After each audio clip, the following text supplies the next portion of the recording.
भविष्य मलिका और दूसरे हिंदू ग्रंथों के अनुसार कलयुग का अंत कुछ इस तरह बताया गया है। पाप और अधर्म चरम पर होगा, धर्म नष्ट हो जाएगा, सत्य की कोई कद्र नहीं रहेगी।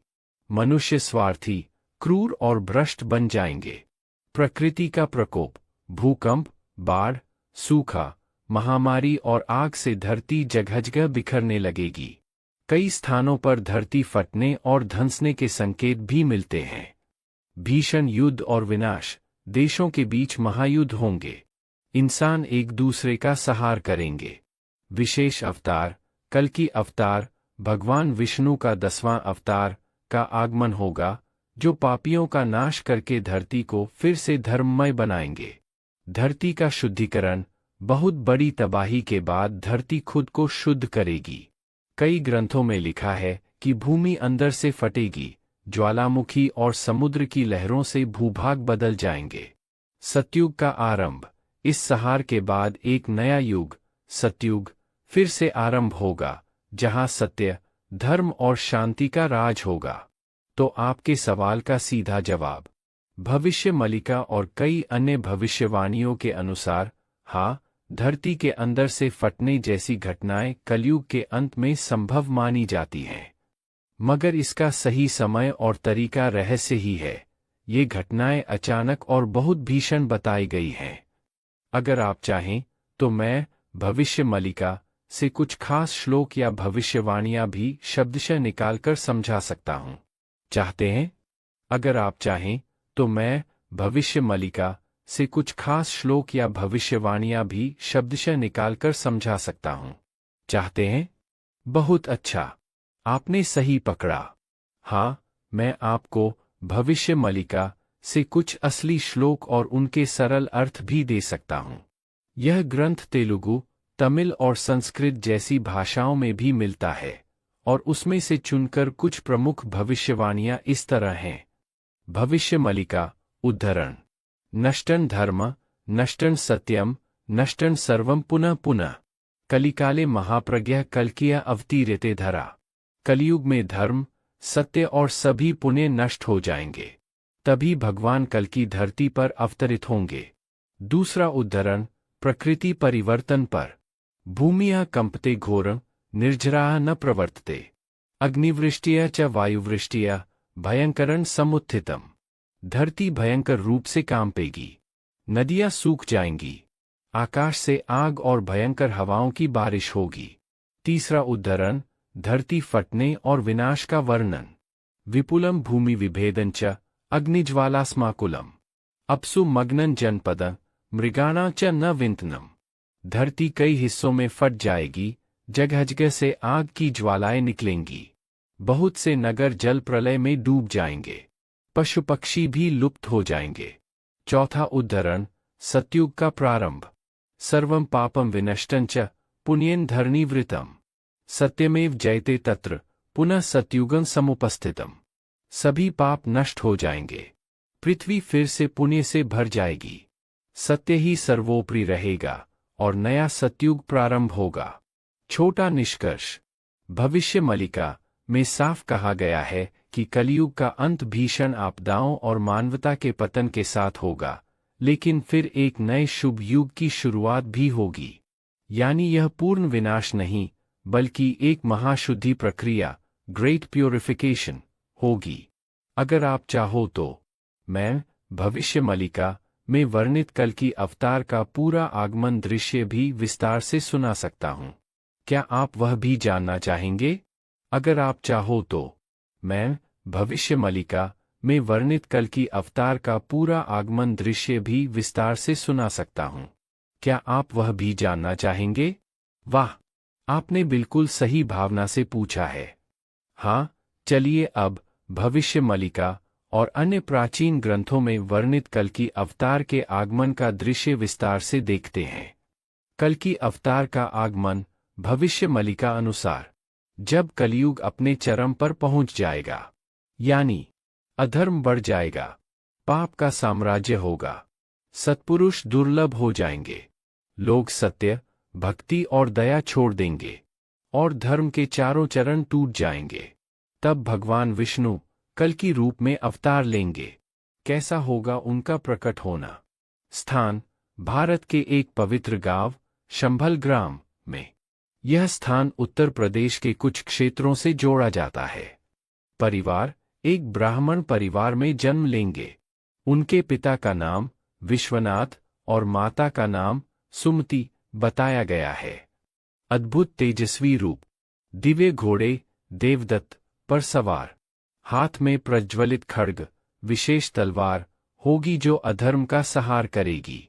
उनके कार्य: सबसे पहले वे राजाओं, नेताओं, पाखंडी साधुओं और पापी जनों का संहार करेंगे। वे अधर्म, अन्याय और अत्याचार का अंत करेंगे। वे धर्म के चारों स्तंभों सत्य, दया, तप, दान को फिर से स्थापित करेंगे। वे शेष बचे सत्पुरुषों को नया जीवन देंगे। धरती पर फैले हुए भय, भूख, बीमारी और अराजकता का विनाश करके नवजीवन देंगे। भविष्य मलिका श्लोक: कल्कि अवतार पर। शंभले ग्राम मध्ये भवति विश्वनामा सुता, खड्गपाणिय कल्कि रूपेण पापिना संहरिष्यति।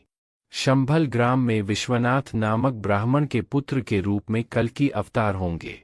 वे हाथ में तलवार लेकर पापियों का संहार करेंगे। कल्कि के साथ कौन होंगे? उनके साथ कुछ महान आत्माएं, ऋषि, देवदूत समान मानव भी जन्म लेंगे। वे छोटी छोटी सेनाएं बनाकर पूरी दुनिया को शुद्ध करेंगे। इस समय भयंकर प्राकृतिक घटनाएं भी साथ में चलेंगी, जैसे भूकंप, समुद्र उठना, ज्वालामुखी फटना। फिर क्या होगा? पूरी धरती का शुद्धिकरण होगा। चमत्कारिक वर्षा से पृथ्वी पुनः हरी-भरी होगी। गाय, ब्राह्मण, वृक्ष, जल, वायु सब फिर से पवित्र हो जाएंगे और एक नया सतयुग, सत्य का युग प्रारंभ होगा, जहां प्रेम, शांति और आनंद का साम्राज्य होगा।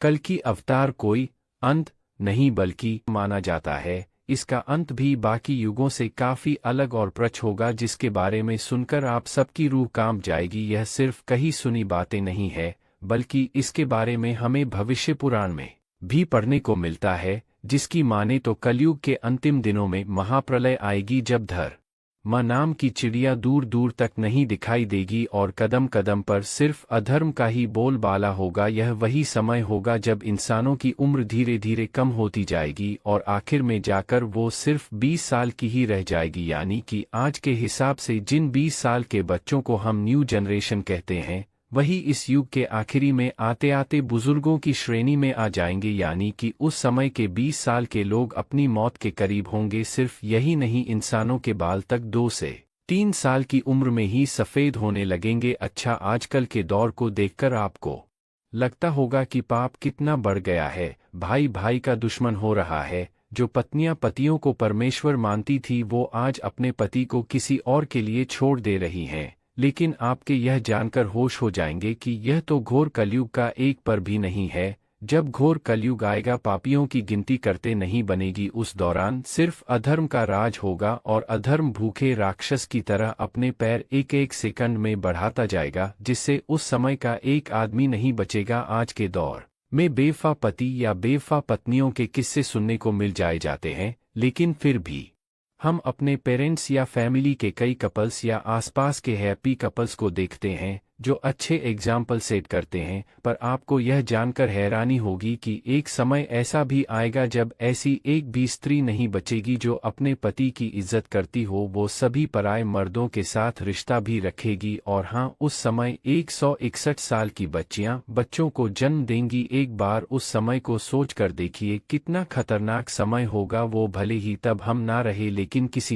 किसी योनि में तो जन्म लेकर इन सब चीजों को देख रहे होंगे। इतना ही नहीं, महाभारत में भी कलयुग के अंत में होने वाले प्रलय का वर्णन किया गया है। महाभारत की मानी तो जैसे जैसे घोर कलयुग आता जाएगा, वैसे वैसे धर्म, सत्य, पवित्रता, क्षमा, दया, आयु, बल और याद रखने की शक्ति में कमी आती जाएगी। प्रलय यहीं पर नहीं रुकेगा। महाभारत में बताया गया है कि जब घोर कलयुग आएगा तब कभी बारिश नहीं होगी। सूर्य का तेज इतना बढ़ जाएगा कि 7 समुद्र और नदियां सूख जाएंगी। मौसम में ऐसे बदलाव आएगा जिसे समझ पाना मुश्किल हो जाएगा। कभी कड़ाके की सर्दी पड़ेगी तो कभी पाला पड़ेगा, कभी आंधी चलेगी तो कभी गर्मी पड़ेगी तो कभी बाढ़ आ जाएगी। गर्मी इतनी पड़ जाएगी कि पाताल लोक तक सब भस्म हो जाएगा। वहीं लोग दूर के तालाब को ही तीर्थ मानने लगेंगे और गंगा माता को तीर्थ की श्रेणी में नहीं मानेंगे। पुराणों की माने तो कलयुग में चालाक और लोभी व्यक्ति को विद्वान माना जाएगा। ऐसे लोगों को लोग धर्मात्मा भी कहेंगे और उनके ही पद चिन्हों पर चलेंगे। समय इतना बदल जाएगा कि शास्त्रों और वेदों का पालन कोई भी नहीं करेगा। सभी धर्म गुरु अपने फायदे के लिए लोगों का इस्तेमाल करेंगे। वो सभी ज्ञान की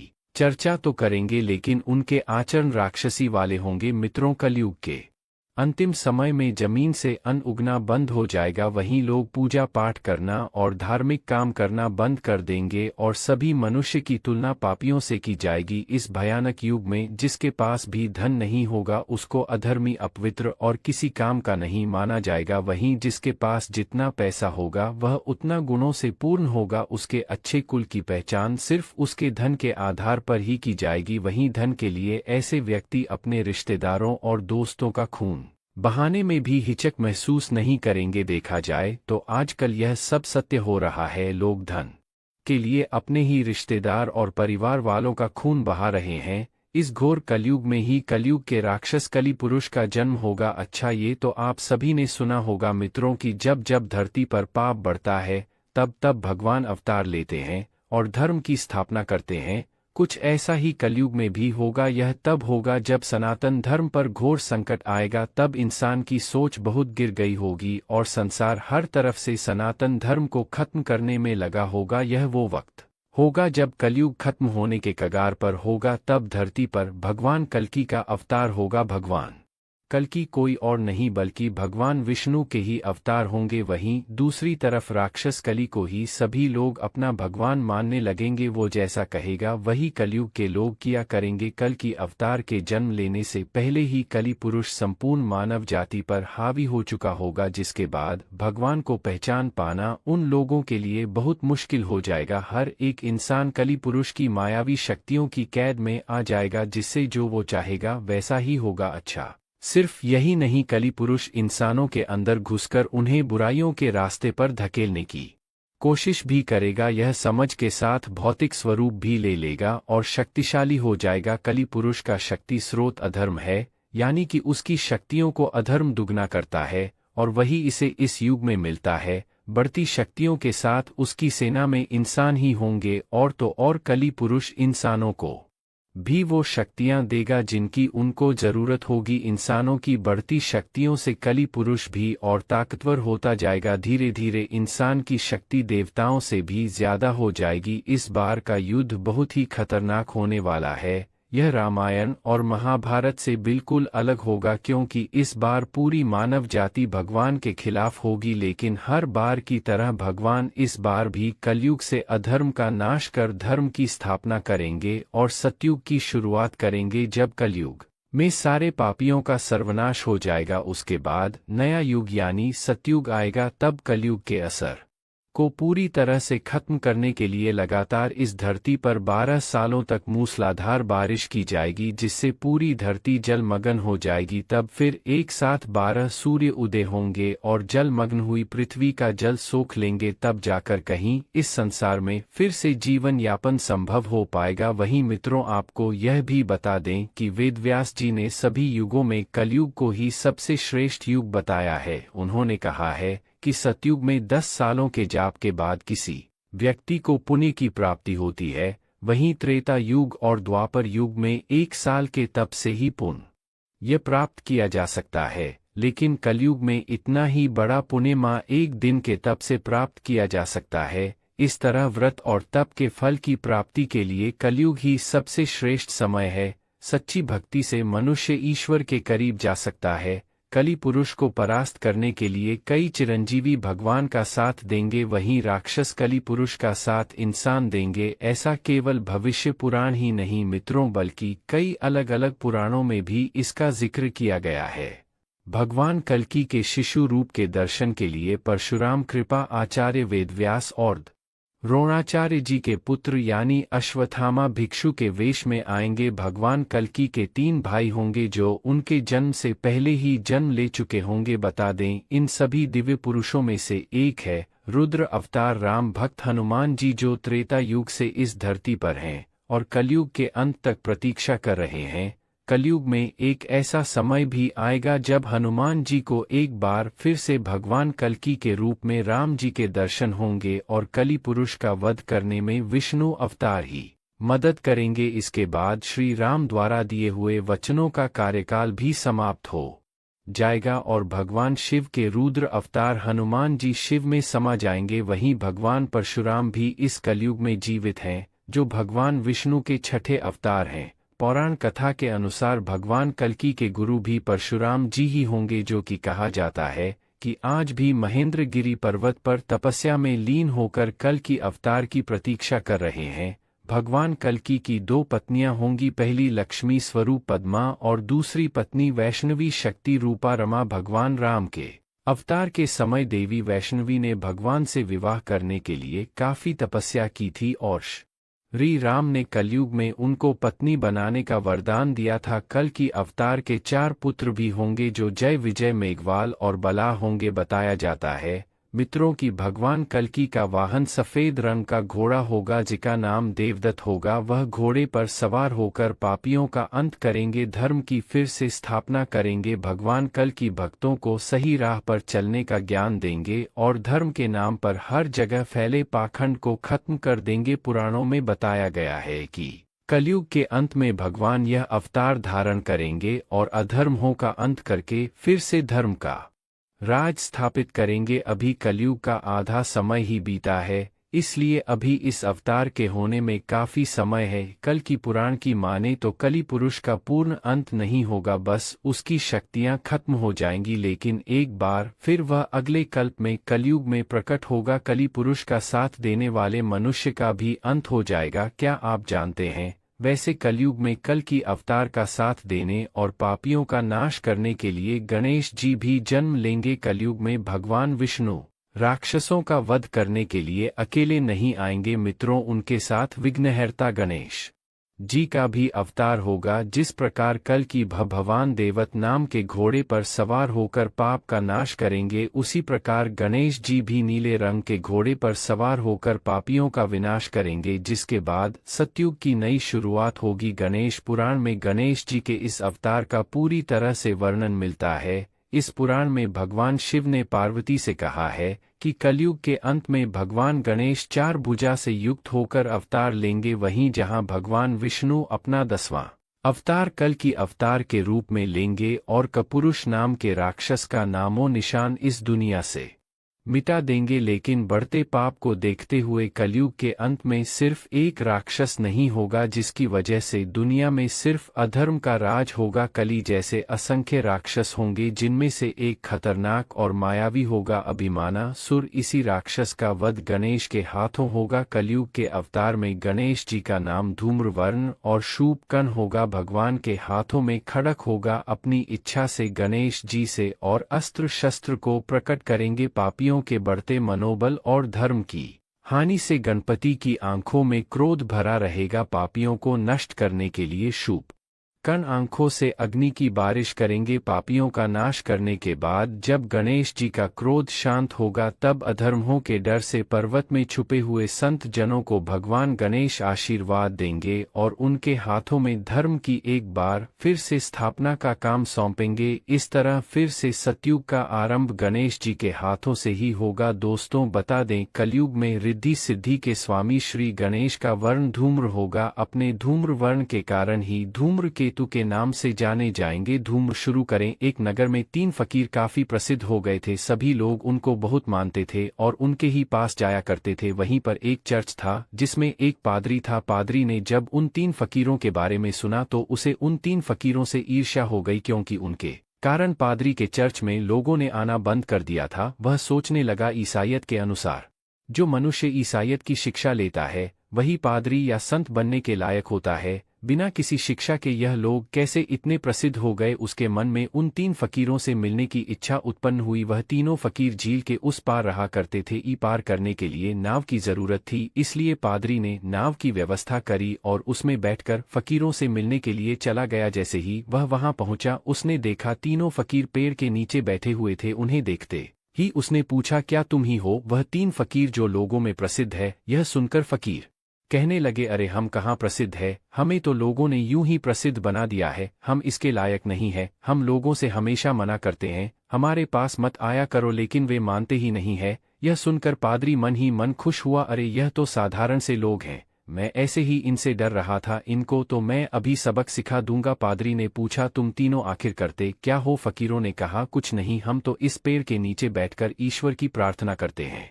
पादरी ने कहा, तुम्हारी बाइबल किधर है? फकीरों ने कहा, हमारे पास कोई बाइबल नहीं है, हमें तो पढ़ना तक नहीं आता। यह सुनकर पादरी का आत्मविश्वास बढ़ गया, अरे यह तो अनपढ़ लोग हैं, फिर भी लोगों को मूर्ख बना रखा है। पादरी ने कहा, तुम लोगों को चर्च की कोई प्रार्थना तो याद होगी, किस प्रकार तुम ईश्वर को याद करते हो? फकीरों ने अपना सर नीचे झुका लिया और लजाते हुए कहा, हमें कोई प्रार्थना नहीं आती। चर्च की प्रार्थना इतनी लंबी चौड़ी होती है, हम ठहरे अनपढ़, हमें तो याद ही नहीं होती, इसीलिए ईश्वर को याद करने के लिए हमने अपनी ही प्रार्थना बना रखी है। यह सुनकर पादरी चौंका, अरे प्रार्थना तो प्राचीन होती है, सर्वमान्य होती है, तुम लोग तो बड़े मूर्ख हो, तुम लोगों ने अपनी ही प्रार्थना बना ली, बताओ क्या है तुम्हारी प्रार्थना? फकीरों ने कहा, हमने सुना है बाइबल में 3 प्रकार की पद्धति प्रचलित है, इसलिए हमने इसको ध्यान में रखकर प्रार्थना बनाई है। हम भी 3, तुम भी 3, ईश्वर कृपा करो। यह सुनकर पादरी जोरों से हंसने लगा, कहने लगा, तुम लोग भी अद्भुत मूर्ख हो। फकीर कहने लगे, हमें कोई प्रार्थना नहीं आती, प्रार्थना इतनी कठिन होती है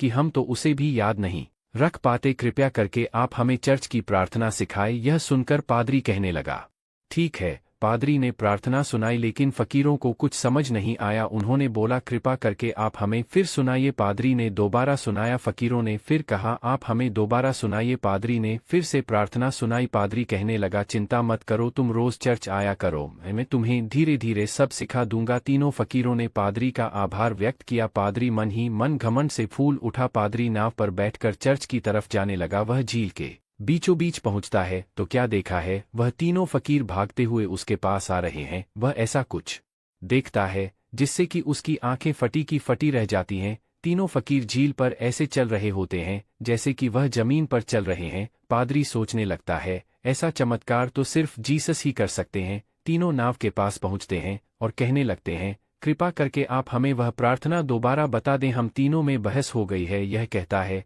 कि प्रार्थना ऐसी थी और मैं कहता हूँ प्रार्थना ऐसी थी, और यह तीसरा कहता है कि नहीं, प्रार्थना तो ऐसी थी। अब हम तीनों प्रार्थना करें या प्रार्थना क्या थी इस पर वक़्त बर्बाद करें, इसलिए कृपा करके जाते जाते हमें एक बार फिर वह प्रार्थना सुना दे। पादरी को अपनी गलती का एहसास हुआ। वह तुरंत ही तीनों के पांव पड़ गया। कहने लगा, मेरी प्रार्थना गलत है, आप तीनों की प्रार्थना सही है। मैं समझ गया हूँ, ईश्वर प्राप्ति के लिए हमें किसी पद्धति या नियम की जरूरत नहीं होती, बस सिर्फ श्रद्धा की जरूरत होती है। यह मुझे आप तीनों में दिखा गया है। मैं समझता था कि मैंने बाइबल की विधिवत शिक्षा प्राप्त कर ली है तो मैं सबसे बड़ा ज्ञानी हूँ, लेकिन अब मैं समझ चुका हूँ कि कुछ भी रट लेने से व्यक्ति ज्ञान प्राप्त नहीं कर सकता।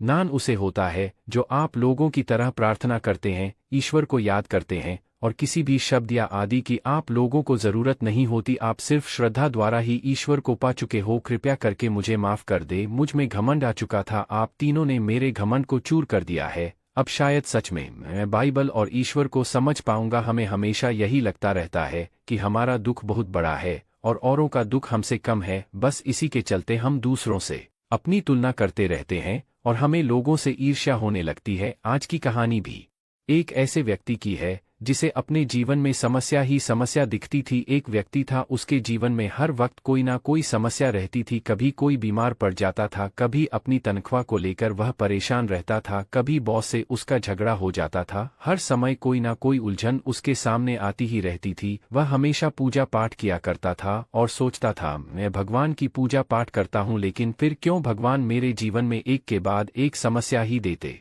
रहते हैं। बाकी लोग पूजा पाठ नहीं करते फिर भी मजे में रहते हैं। मुझे लगता है शायद भगवान है ही नहीं। एक दिन उस पर एक भारी समस्या आ गई और उसके हाथ से उसकी नौकरी चली गई। वह घर जाकर भगवान के सामने बैठ गया और उनके सामने हाथ जोड़कर कहने लगा, भगवान मुझे आपसे बात करनी है, आप आज रात को मेरे सपने में आकर मुझे दर्शन दो। वह लगातार भगवान से यही बोला जा रहा था और ऐसे बोलते बोलते उसे नींद आ गई और उसे एक सपना आया जिसमें भगवान ने उसे दर्शन दिए। भगवान को देखते ही वह लगातार बोलने लगा, भगवान मैं पूजा पाठ करता हूँ, इतना आपको मानता हूँ, फिर भी मेरे जीवन में एक के बाद एक समस्या लगी ही रहती है। गलत काम करने वाले लोग मज़े से अपनी जिंदगी गुजार रहे हैं और एक मैं सीधा साधा इंसान, मुझे क्यों आप कष्ट दे रहे हो। मैं इन समस्याओं से छुटकारा पाना चाहता हूँ, क्या आपको अपने भक्त पर तनिक भी दया नहीं है। भगवान बोले, नहीं वत्स, ऐसी बात नहीं है, मेरा प्रेम और दया तो हमेशा भक्तों के साथ है। व्यक्ति बोला, तो फिर भगवान मेरी समस्याओं को दूर करो। भगवान बोले, ठीक है।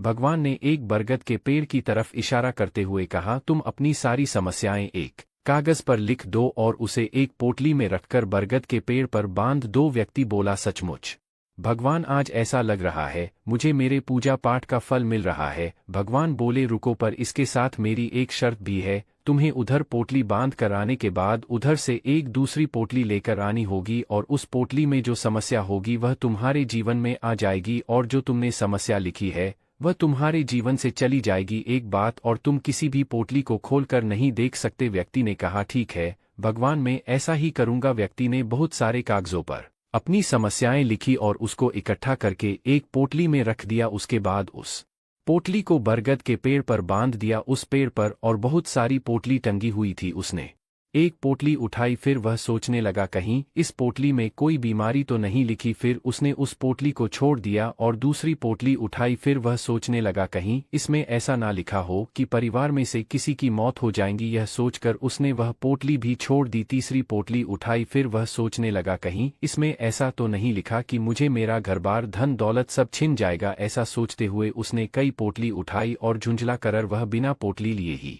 वापस आ गया। भगवान बोले, तुम पोटली लिए बिना ही वापस आ गए। व्यक्ति बोला, मेरी समस्या क्या है वह तो मुझे पता है, लेकिन औरों ने उन पोट में अपनी कौन कौन सी गंभीर समस्याएं लिखी हैं उनका तो मुझे तनिक भी नहीं पता, तो कैसे मैं उनमें से कोई भी पोटली चुन लूं। भगवान बोले, तुम तो अपनी समस्याओं को त्यागना चाहते थे। व्यक्ति ने हाथ जोड़ लिए और बोला, भगवान मैं समझ चुका हूं, आप मुझे क्या समझाना चाहते हैं। दुनिया में सभी के पास समस्याएं हैं, लेकिन हमें अपनी समस्या ही बड़ी लगती है। मैं अपनी पोटली वापस लेकर आ जाता हूँ। भगवान बोले, यही तो प्रकृति का नियम है, हर मनुष्य को अपनी खुद की समस्याओं से जूझना ही पड़ता है। समस्या तो समाधान भी है, दोनों एक दूसरे के विपरीत होते हुए भी एक ही है, एक के बिना दूसरे का अस्तित्व नहीं है। इसलिए अपने जीवन की हर समस्या को शांति से सुलझाओ। कभी भी अपनी तुलना किसी से मत करो। जिन लोगों को देखकर तुम्हें लगता है कि वह पाप करते हुए भी आनंद में है, असल में उस आनंद का उतना ही हिस्सा उन्हें दुख के रूप में प्राप्त होगा। यह नियम सब पर लागू है। तुरंत उस व्यक्ति का सपना टूट गया और वह उठकर बैठ गया। उसने भगवान की मूर्ति की तरफ देखा और हाथ जोड़ ली, कहने लगा, आपका बहुत बहुत आभार भगवान, यदि आप मेरे सपने में आकर मुझे नहीं समझाते तो जीवन भर में खुद को कष्ट पहुंचाता रहता। अब तो मेरी आस्था आप पर और बढ़ गई है। अब मैं हर समस्या का समाधान शांतचित्त होकर करूंगा, क्योंकि मैं जान गया हूं यह प्रकृति का नियम है और इस नियम को कोई नहीं तोड़ सकता। इस कहानी से हमें यह शिक्षा मिलती है कि समस्या हमेशा रहेगी, इसलिए हमें उसका समाधान निकालने की आवश्यकता है। असल में सिर्फ समाधान ही हमारे हाथ की बात है। किसी से ईर्ष्या करने से या किसी को नीचा दिखाने से हम अपनी समस्याओं से कभी छुटकारा नहीं पा सकते। भगवान श्री कृष्ण ने भी कहा कि हमारा अधिकार सिर्फ कर्म पर है, फल पर नहीं। बहुत समय पहले एक घने जंगल में एक तपस्वी मुनि रहते थे। वे जैन धर्म के कठोर अनुयायी थे और अपना जीवन धर्म, तपस्या और ध्यान में व्यतीत करते थे। उनका लक्ष्य आत्मा की शुद्धि और मोक्ष प्राप्त करना था। मुनि का आश्रय एक विशाल बरगद के पेड़ के नीचे था। जंगल का वातावरण शांत और पवित्र था, लेकिन उसमें कई खतरनाक जानवर और शक्तिशाली प्राकृतिक तत्व भी थे। मुनि के मन में किसी भी प्रकार का भय नहीं था। उनका तप और धर्म पर अडिग विश्वास उन्हें हर स्थिति में स्थिर रखता था। उस जंगल में एक वन देवी का वास था। वह उस क्षेत्र की संरक्षिका मानी जाती थी। वन देवी अपनी शक्ति और क्रोध के लिए प्रसिद्ध थी। जो भी उस जंगल में बिना उनकी अनुमति के प्रवेश करता, उसे कठिन परीक्षाओं का सामना करना पड़ता। जब वन देवी को पता चला कि एक मुनि ने उनके जंगल में तपस्या शुरू की है, तो उन्हें बहुत क्रोध आया। उन्होंने सोचा, यह साधु मेरे अधिकार क्षेत्र में बिना अनुमति कैसे रह सकता है। मैं इसे सबक सिखाऊंगा के लिए अनेक उपाय किए, कभी वह तेज हवा और तूफान लाती, कभी भयंकर जानवरों को मुनि के पास भेजती, लेकिन मुनि अडिग रहे। उनका ध्यान और तपस्या किसी भी बाधा से विचलित नहीं हुई। अब वन देवी ने मुनि की तपस्या को भंग करने के लिए एक नई चाल चली। वह एक सुंदर स्त्री का रूप धारण कर मुनि के पास गई और उनसे कहा, हे तपस्वी, यह जंगल मेरा घर है, मैं यहाँ तुम्हें तपस्या नहीं करने दूंगी, तुम यहाँ से चले जाओ। मुनि ने शांतिपूर्वक उत्तर दिया, यह जंगल सभी जीवों के लिए है, मैं यहाँ किसी का अहित नहीं कर रहा हूँ, मैं केवल अपनी आत्मा की शुद्धि के लिए तपस्या कर रहा हूँ। वन देवी ने क्रोधित होकर कहा, तुम मेरे आदेश का पालन नहीं करोगे तो मैं तुम्हारी तपस्या भंग कर दूंगी। मुनि ने उत्तर दिया, देवी, कोई भी बाहरी शक्ति मेरे तप को भंग नहीं कर सकती, मेरा ध्यान मेरे भीतर की आत्मा पर केंद्रित है। वन देवी ने अब अपनी शक्तियों का पूरा उपयोग किया। उसने आकाश में बिजली चमकाई, चारों ओर अंधकार फैलाया और भयंकर गर्जना की, जंगल के पेड़ हिलने लगे, जानवर इधर-उधर भागने लगे। लेकिन मुनि ने अपनी आंखें बरखी और अपने ध्यान में लीन रहे। उनके मन में ना कोई डर था, ना ही कोई चिंता, उन्होंने केवल अपने धर्म और आत्मा पर ध्यान केंद्रित किया। कुछ समय बाद वन देवी ने देखा कि उनके सभी प्रयास विफल हो रहे हैं। मुनि की तपस्या और संयम ने उनकी शक्तियों को भी निष्फल कर दिया था। मुनि की स्थिरता और तपस्या से वन देवी का हृदय परिवर्तन हुआ। उन्होंने महसूस किया कि मुनि की तपस्या सच्ची और शुद्ध है। वे उनके सामने प्रकट हुई और कहा, हे तपस्वी, मैं आपकी तपस्या और धर्म की शक्ति से प्रभावित हूँ। मैंने अब समझा कि सच्चा बल संयम और आत्मज्ञान में है, कृपया मुझे क्षमा करें। मुनि ने कहा, देवी, मैंने कभी आपसे द्वेष नहीं किया, मैं केवल अपनी आत्मा की शुद्धि के लिए तपस्या कर रहा हूँ। यदि आप चाहे तो आप भी इस मार्ग पर चलकर मोक्ष प्राप्त कर सकती हैं। वनदेवी ने मुनि के उपदेश को स्वीकार किया और अपने अहंकार और क्रोध को त्यागने का निर्णय लिया। वनदेवी के परिवर्तन के बाद जंगल में शांति स्थापित हो गई। अब वह देवी उस जंगल में आने वाले सभी साधकों और तपस्वी की रक्षा करने लगी। मुनि ने अपनी तपस्या पूरी की और मोक्ष की ओर अग्रसर हुए। सीख एक, तपस्या की शक्ति, सच्ची तपस्या और संयम से किसी भी बाधा को पार किया जा सकता है। 2, धैर्य और स्थिरता, संकटों और परीक्षाओं के समय धैर्य और स्थिरता बनाए रखना महत्वपूर्ण है। 3, अहंकार का त्याग, अहंकार और क्रोध से केवल विनाश होता है, जबकि विनम्रता और धर्म का पालन आत्मा की शुद्धि लाता है। 4, परिवर्तन का महत्व, सही समय पर सही शिक्षा से किसी भी व्यक्ति या शक्ति का हृदय परिवर्तन हो सकता है। तपस्वी मुनि और वन देवी की यह जैन कथा हमें यह सिखाती है कि सच्चा बल बाहरी शक्ति में नहीं बल्कि आत्मा की शुद्धि और संयम में है। यदि हम अपने धर्म और सत्य के मार्ग पर अडिग रहते हैं तो कोई भी बाधा हमें रोक नहीं सकती। यह कहानी यह भी दर्शाती है कि सच्चे ज्ञान से दूसरों का हृदय परिवर्तन किया जा सकता है, चाहे वे कितने भी क्रोधित या अहंकारी क्यों ना हो। हमारे आर्ष मुनि कहते हैं, किसी को आयु से मनुष्य के ज्ञान को कभी नहीं आंकना चाहिए, क्योंकि कभी कभी कम आयु वाले भी जीवन में वह अनुभव ले लेते हैं जो कि अधिक आयु वाले भी नहीं ले पाते। हमारे देश में सदियों से ज्ञान की ही पूजा होती आई है। आयु, जाति, लिंग आदि से उसका कोई लेना देना नहीं है। अष्टावक्र ने बालक होते हुए भी विद्वानों को अपने ज्ञान द्वारा हरा दिया। 12 वर्ष का अष्टावक्र का शरीर 8 जगह से टेढ़ा था, इसलिए उनका नाम अष्टावक्र रख दिया गया था। वह 12 वर्ष के थे जब वह राजा जनक के द्वार पहुंचे। तभी राजपाल ने उन्हें रोक लिया और कहा, यह बच्चों की आने की जगह नहीं है। अष्टावक्र बोले, मैं आर्षी बंदी से शास्त्रार्थ करने आया हूँ। राज्यपाल बोला, एक तो तुम बच्चे हो, ऊपर से विकलांग, तुम इतने बड़े ज्ञानी अर्श बंदी से वाद विवाद करोगे। अष्टावक्र बोले, वे ज्ञानी तो है, लेकिन उनके अहंकार ने उनके ज्ञान को ढक लिया है। ज्ञान का उम्र से क्या लेना देना, सिर्फ बाल सफेद हो जाने से या आयु अधिक होने से को कोई ज्ञानी नहीं हो जाता। राज्यपाल बोला, मूर्ख मत बनो, यहाँ से लौट जाओ। अष्टावक्र बोले, क्या वे सचमुच ज्ञानी है? किंतु उनसे हारने वाले व्यक्ति पर उनकी तनिक भी करुणा नहीं है।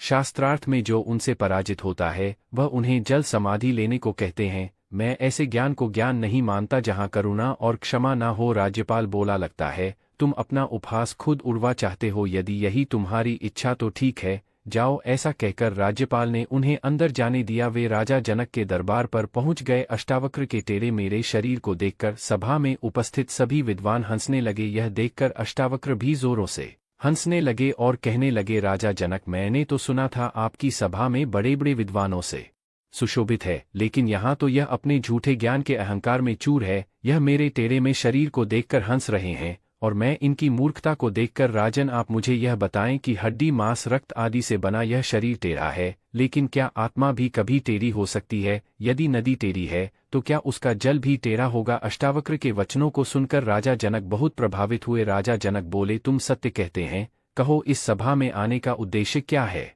अष्टावक्र बोले, मैं आर्षबंदी से शास्त्रार्थ करने आया हूँ। राजा जनक बोले, बालक तुम यह जानते हो ना, यदि वाद विवाद में तुम हार गए तो तुम्हें जल समाधि लेनी होगी। अष्टावक्र बोले, जी राजन, मैं भली प्रकार जानता हूँ, आप मुझे आज्ञा दे। बंदी आशी को जब पता चला कि कोई विकलांग बालक उनके साथ शास्त्रार्थ करने के लिए आया है, यह सुनकर भी वह निश्चिंत थे, क्योंकि उन्होंने बड़े बड़े विद्वानों को शास्त्रार्थ द्वारा हराया था। दोनों के बीच शास्त्रार्थ आरंभ हुआ। एक तरफ अष्टावक्र थे तो दूसरी ओर आर्षी बंदी थे। दोनों वेदों के जानकार थे। एक एक करके दोनों ने एक दूसरे से प्रश्न पूछना आरंभ किया। आशी बंदी बोले, जो कुछ दिखाई देता है वह क्या है? अष्टावक्र है। दृष्टा कौन है? उसको कौन जानता है? अष्टावक्र की तरह खुद ही प्रकाशमान है। दोनों के पास हर प्रश्न का जवाब था। यह कार्यक्रम बहुत देर तक चलता रहा। अष्टावक्र बोले, आदित्य यज्ञ छंद सब 12 होते हैं और वर्ष भी 12 मास का ही होता है, क्या 12 ही उत्तम है? बंदी ने कहा, नहीं, त्रयोदशी उत्तम होती है। पृथ्वी पर 13 द्वीप होते हैं।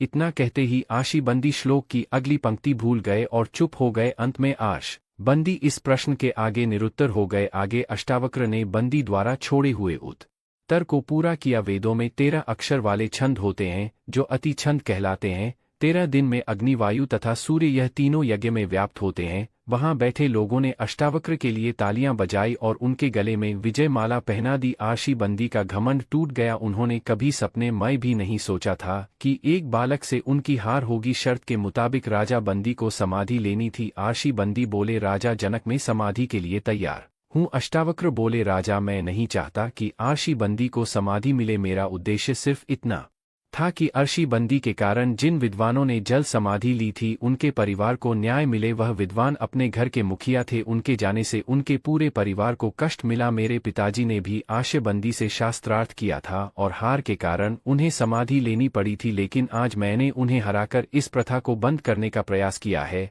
और इन्हें यह एहसास कराया है कि ज्ञानी वही है जो क्षमावाणी मंड हारा है। राजा जनक अष्टावक्र बहुत प्रभावित हुए। राजा जनक ने कहा, तुमने साबित कर दिया है ज्ञान की कोई उम्र नहीं होती। इतने छोटे होने के बावजूद भी तुम्हें जीवन के सारे सूत्र पता है। साथ ही साथ तुम क्षमावाणी नहीं करता। आप जैसे भी हो, अमीर गरीब या साधारण, यदि आप काबिल है तो आप ज्ञानी हो सकते हैं। ज्ञान में यदि घमंड की मिलावट हो जाए तो वह ज्ञान ज्ञान नहीं रह जाता। एक ज्ञानी अज्ञानियों से भी सहानुभूति रखता है। जीवन में हमें बहुत सारी चीजों से डर लगता है, लेकिन मृत्यु का डर उनमें से सबसे ऊपर है। जब व्यक्ति की उम्र ढलने लगती है तब वह डरा डरा रहने लगता है। यह डर उसे भी से बहुत दुखी करता है। आज की कहानी भी एक राजा के मृत्यु के डर से संबंधित है। आइए इस कहानी को शुरू करते हैं। एक बार की बात है, एक राजा को अपनी मृत्यु का बहुत डर था। वह दिन रात यही सोचता रहता था कि अब वह बूढ़ा हो रहा है, उसकी मृत्यु कभी भी आ सकती है। उसका मन शांत नहीं हो रहा था, इसलिए वह एक महान ऋषि के यहाँ पहुंचा। राजा ने अराश के पास पहुंचकर उन्हें प्रणाम किया और फिर सवाल पूछा। राजा बोले, रवर, दिन रात मुझे मृत्यु का डर सताता रहता है। मैं इस डर से खुद को कैसे दूर करूं? मुझे अभी मृत्यु नहीं आई है, लेकिन मैं अपना बाकी जीवन इस डर के साथ कैसे गुजार? आप मुझे इस समस्या का हल दीजिए। आश बोले, राजा, मृत्यु तो अटल सत्य है, तुम इस बात को भली भांति जानते हो, फिर भी डर रहे हो। राजा बोले, मेरी बुद्धि इस बात को जानती है, पर मेरा मन मानने को तैयार नहीं है। आशी बोले, ठीक है राजा, मैं तुम्हें इस विषय पर बड़े बड़े उपदेश नहीं दूंगा, क्योंकि फिर तुम उसे अपनी बुद्धि से ही सुनोगे। इसलिए मैं तुम्हें एक कहानी सुनाता हूँ, कोशिश करना कि अपने मन से इस कहानी को सुनो। राजा बोले, जी अर्शवर, आप मुझे कहानी सुनाइए, मैं कोशिश करूंगा कि अपनी बुद्धि का प्रयोग ना करूं, अपने मन का प्रयोग करूं। अर्षि ने कहानी सुनाना आरंभ किया। एक बार की बात है, एक व्यक्ति अपनी कुटिया में हाहा करता था, लेकिन उसे रहने का बिल्कुल भी सलीका नहीं था। उसके पास एक ही कमरा था। कमरे के एक तरफ उसका भोजन बनता था और दूसरी तरफ शौचालय था। कमरे में बड़ी दुर्गंध आया करती थी। उसी वक्त एक राजकुमार वहां से गुजर रहा था। उसने उस व्यक्ति को देखा और कहा, आज के लिए उसे अपनी कुटिया में रहने का अवसर दे। व्यक्ति बोला, मैं आपको अवसर दे सकता हूं, लेकिन आप वादा कीजिए कि आप सिर्फ आज के लिए